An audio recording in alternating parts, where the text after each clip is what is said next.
Welcome to Flying Bowlers Kit Review Time. Something a little bit different, and actually I've been waiting for this kit a long time. We've got Kitty Hawk's 1/48 scale SH-2G, or the Seasprite. Been a real fan of this helicopter for absolute years, and until now, or hopefully, no one's actually done a nice one in 1/48 scale. So lo and behold, here we have 1/48 scale. As I said, it might seem a little bit different. People tend to think about, helicopters, more 1/35 scale, but Kitty Hawk have decided to go down the 1/48 route. So, as we can see, nice little bit of box art with the actual Seasprite down on there, and obviously nice colourful markings as you'd expect.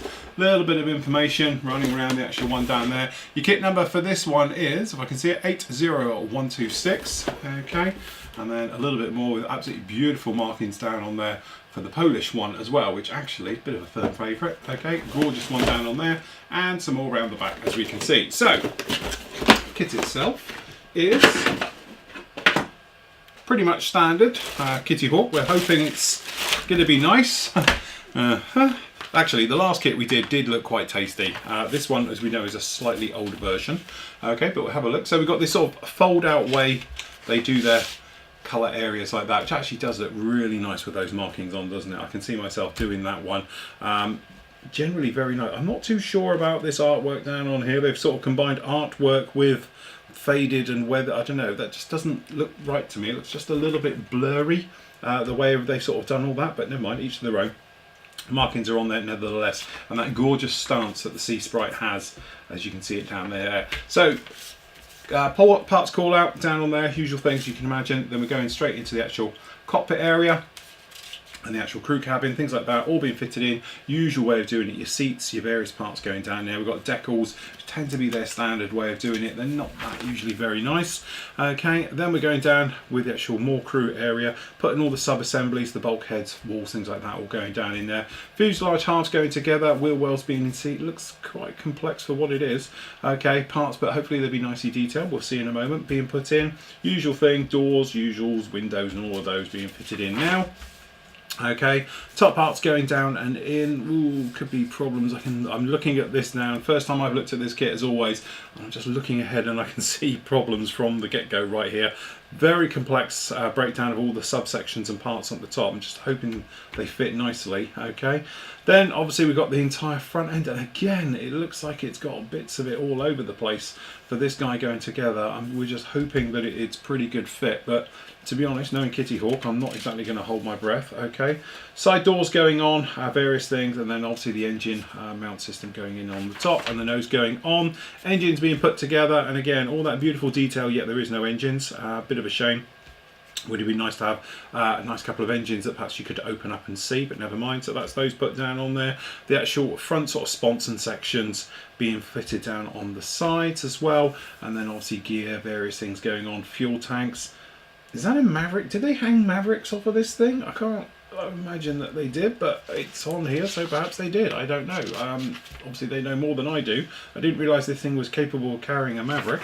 But there we go. So there it is with a Maverick AGM-65 Maverick missile on it. Who knew? Okay, so there we go. Various other parts being fitted on there. All your lumps, bumps, aerials, things like that being fitted in. And then we've got the blade system going through. It doesn't look like we've got a fold-up blade either. Do we not? No, we don't have a folded up blade system. Again, missed a bit of a beat there, I think. Would have been nice to have a folded up section. But what you do get is special instructions on how to make photo etch wiper blades, it looks like. So I would have taken folded up blades than folded up blades, so to speak. Wiper blades, that is. Okay, then we've got the actual sonar buoy off the back there, or the towed sonar array. And then obviously we've got a torpedo, fuel tank, usual things being fitted in depending which version you're actually going to want to do. Okay, so that's those fitted on, and then you have your completed. So very disappointed that we don't see an end one. And then again we've got nice markings down on there, and then we're going to have a couple this way, as you can see down on there as well. So we've got an Egyptian Navy one again. I do like that Polish one though with the dragon. That's actually quite nice indeed. Okay, so I'm looking at it and already thinking decals and photo etch. Let's have a look at these there. Nice little zip bag for it. So down in the zip bag we've got the normal markings. You can see them just down on there. They're quite nice, no problems really. Seem to be all in good. The carrier film looks a little bit flat on it, but it's nice to see. Obviously, we've got sort of Kiwi markings in there as well, which is really nice for the New Zealand ones. Yeah, I don't know. Decals look a little bit flat to me. And then we've got generic, which I'm not a fan of these at all. I just don't really like these. Don't get these at all. And again, generic sort of circuit. This type of generic stuff drives me crazy because in this day and age, there's no real call for it. And then we've got blacked areas. What we do like though, the dragon is quite nice. And then obviously we've got the knights on the side. They're actually quite nicely done indeed. No problem with those. They look quite good. A little bit of photo etch said about before. All important wiper blades. Why would you need photo etch wiper? Anyway, and then obviously we've got a cone one down here. I assume this is for the sonar buoy on the back, or for the sort of dipping sonar system that goes down in there. And there's some grills, various things, and some harnesses. Fair enough with those types of things on there, just like that. Okay, nothing you jump home about. Then the kit. Okay, then the kit. Let's start off with an area. Okay, so straight off the bat, I do like that level of detail. Perhaps you can see in there, probably on the small camlet, you can see we've actually got some really nice riveting detail, which is pretty much what we'd expect. We're pretty good like that. It doesn't look like we have got a very faint mold seam running down the side here on this angle, but that's actually really faint because the trouble we've got is that this is all recessed, which is fair enough, but we have got some raised details in here as well. Okay, so that's not too bad. The only thing is clumsy again. It's kitty hawk every time. We've got a chunk out of the tail. Why has this even got a chunk out of it? It's a brand new kit, never been opened before, and look at it. It looks like it's been kicking around a car boot set. Not nice at all. Okay, but generally, looking around in here, we're okay. As I say, kit date on this one is showing 2013, which looks like it has been kicking around some boot of a car for that long. But generally, I'm impressed with the level of detail and all the rest of it. That is very nice. There's recessed details down in here and stuff like that. They really are very, very nice indeed. So I can't really complain. It's just things like this on the back drive me crazy for this company. Okay. Internally, as you can see, at least we've taken some effort to sort of grind down some of the ejector pins off of the mould and things like that before they come in. But generally, again, it's quite flashy, lumpy, bumpy, and everything else like that. But I am impressed with this entire riveting system and all that detail. That is going to take a wash absolutely beautifully down in there and everything else like that. And then they stick a great injector part mark in there, injection port mark in there like that. But apart from that, we're okay. I think we're going to live with that. Can't really complain about it too much. Okay, so I don't know where we're going to go with these. But even these bags feel horrible. I know it's a bag and you can't complain about a bag, but I just find it, you know, drives me mad. This does as well. This business of having to do it like this. I understand, again, it's a way of getting it in the bag and everything else, but you get parts just rip against each other.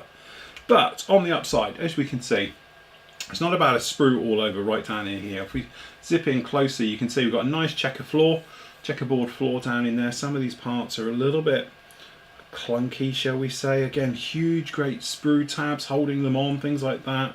Not a fan of. Control and cyclics look quite nice down here on the side. I don't think they're too much of a problem, and it's nice good detail on the sides, things like that. It's really huge chunk parts going on here. Again, here's our generic sort of roof system and these areas. Again, it's so much potential, but let down just a little bit, shall we say. But generally, you know, it doesn't look too bad. I can't see it's not going to go together. It's just I have this feeling, this sort of gut feeling, that it's just a little bit lumpy, bumpy. You see these huge sprue gates holding on quite a small, delicate part. Not really necessary. But I think it's, can't really see any problem. Can't see any sort of flash or sink marks or anything else down in there. Okay, and then on this other one you can see we've got some more of the smaller parts at the top, and then when you make your way down we have got some nice details in those areas, some nice raised details, things like that. The centre console again is a little bit woeful. Okay, the actual instrument panel doesn't look too bad in its defence, and the gear and the areas and everything else, but look at the size of these things holding these on. It's like huge great massive. It's almost like it's just stamped out for the areas rather than you think it'd be injection molded into there. And these areas down in here in 37. These wheel wells, which I was complaining about, looked a bit overcomplicated. I can see now why. But again, there's some very nice details in these. I don't have any problem with them at all. They look to be quite nice indeed. Okay, and then flipping it over on the other side, again, just a little bit of flash. We've got some big pieces here, but these are all just ping off, or normally do. Cool, perhaps not. Okay, but yeah, it's just big and chunky. Like these here, cutting these off are going to be a little bit of a minefield to know where to cut it even, because that's huge big locating pins onto there and things like that. But these are delicate parts. Why is it so necessary to put these huge great sprue gates on such a delicate part? I'm not too sure, but there we go. I'm not in charge, clearly. If I ruled the world, ejector pins would be banned. Okay, so quite a busy sprue, as you said. We've got weapons and various bits down in here like this, as you might imagine. So starting up here at the top, we've got obviously parts for the Maverick. I just never realised it carried such a big missile. Fair play. Okay, and then down on here we've got fuel tanks and obviously torpedoes, things like that. And then down on this side, as you can see, we've got wheels, gear. Again, the hubs aren't exactly busy. I thought there might be a little bit more detail than that. Some of these other parts and various things down in here, not too bad at all. And then working away on the other side, you can see some more of the things. The actual rotor head's quite nicely detailed. We've got some nice things going down in there. But again, what is this going on down in here? The way that this is actually held onto the sprue, surely there's a better way of doing that, because that is just a nightmare. Look at the size of the sprue gate just down in these two here. They are huge, great lumps of plastic trying to hold that in. And the trouble you're going to have, even with fine snips trying to get in there, is try not to damage the part as you do it. You know, you're going to spend so much time trying to get in there. Down in here again, we've got flashy bits all over the rotors again, and they're all stuff that any modeler with been doing it for 2 weeks will know to get rid of. But you do find people coming back to the hobby, or they've been out of it a long time and they come in, and some of this stuff you never used to get back in the old day, and then they're wondering why things don't fit. So again, it just should be taken care of, I think, a little bit earlier. Okay, so another bag. These bags also, they just feel like they've been kicking around a factory for years and got dusty and deteriorated, and almost like the bags are breaking down. It's nothing, that oozes quality, shall we say, which again is a real shame. So, rotor head, again, this is actually quite nice detail up on here. Very nicely done. I am impressed with the whole riveting stuff. That's actually quite nice as well. The blades, again, I don't know, just like so, just missing a tiny little bit of detail. I know technically how much detail can you put onto a rotor blade, but I just hope to have a little bit more, shall we say. I'm generally just looking around all of those. No, I can't really complain too heavily. I don't know. It's Kitty Hawk. They just tend to get a mould and it's stamped out of it. It's almost like that level of care that went through the design process gets skipped during tooling. That's probably what I'm getting at, if I'm honest. Okay, again, this is the trouble we're going to have around the front end with the lumps, bumps, just getting all of this come together. It's a little bit flashy. It's got a little various parts and things going on around here and stuff like that. Again, I think if we just run down the sprue, you'll be able to pick out probably more anomalies than I can, but you can probably see on this guy down here, we got flash all over it. It's pretty much flash all over these parts.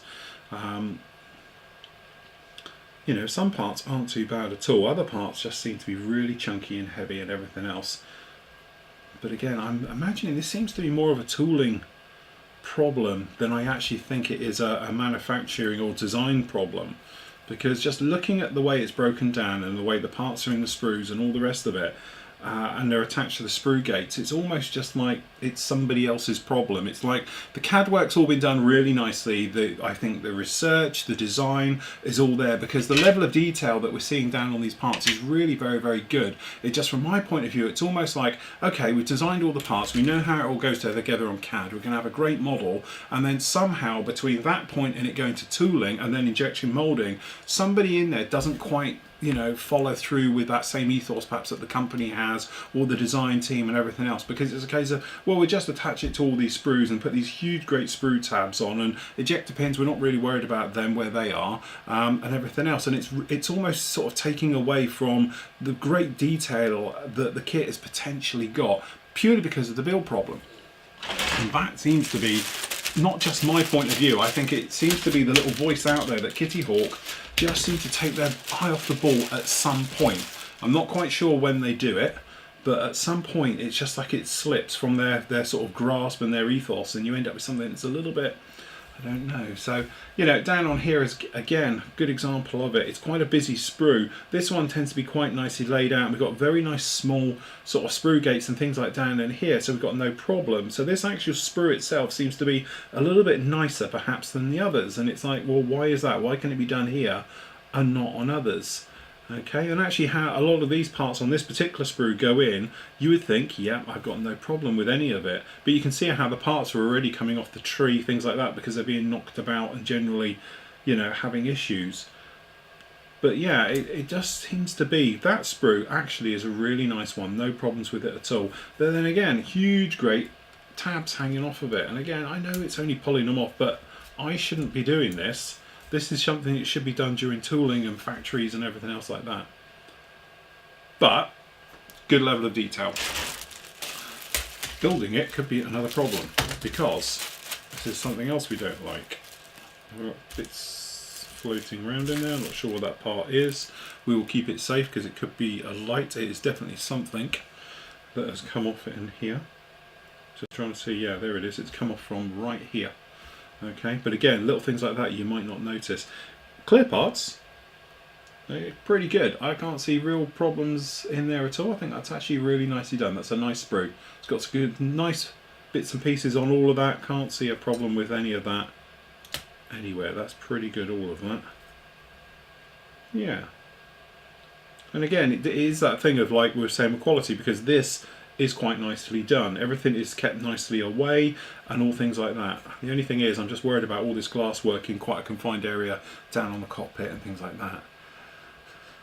So again, we're into this thing, and I hate to do it because I don't like to do it, but Kitty Hawk once again have got a really good idea. I think they've got a really sensible build schedule, release schedule, stuff like that, and the subjects that they're doing I think are absolutely fantastic, and I have no problem with them.